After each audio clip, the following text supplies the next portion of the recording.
दादरचा हा स्वामी समर्थ मठ, जिथे एकेकाळी भूत बंगला होता। सरप्राईज नव्हता, गोष्ट ऐकण्यासाठी पूर्ण व्हिडिओ पहा। मुंबईच्या मध्यभागी दादर येथे गजबजलेल्या ठिकाणी आता जो श्री स्वामी समर्थांचा मठ आहे, पूर्वी तिथे भूत बंगला होता। स्वामींनी आपला देह ठेवला होता।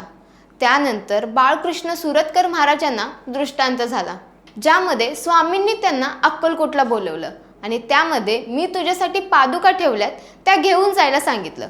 त्यावेळेला वटवृक्ष देवस्थान हे ज्योतिबा पाद्या सांभाळत होते।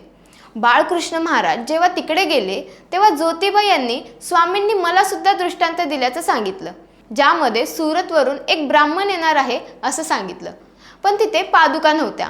म्हणून पुढचा संदेश येईपर्यंत बाळकृष्ण महाराजांना ज्योतिबा यांनी थांबायला सांगितलं। एके दिवशी दोघे पहुडलेले असताना वरती त्यांना खटला दिसतो।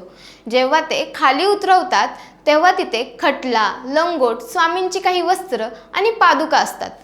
त्या पादुका बाळकृष्ण महाराजांनी दादरच्या मठात ठेवल्यात, तर वस्त्र आणि पोशाख हे सुरतच्या मठात आहेत। श्री सद्गुरू बाळकृष्ण महाराज सुरतकर यांनी 29 मे 1910 साली मठाची स्थापना केली। बाळकृष्ण महाराजांकडे लांबून भक्त यायचे। त्यांच्या सोयीसाठी म्हणून महाराजांनी या बंगल्याची जागा भाड्यावर घेतली आणि तिथेच स्वामींच्या पादुका ठेवल्यात। आजही अखंड श्रद्धेने इथे दररोज भाविकांची रीगच लागलेली असते, ज्याला श्री स्वामी समर्थांचा महिमा असल्याची मान्यता आहे। तुम्ही या मठात कधी गेला असाल तर कमेंट्समध्ये नक्की सांगा आणि आपला दिवस प्रसन्न करा।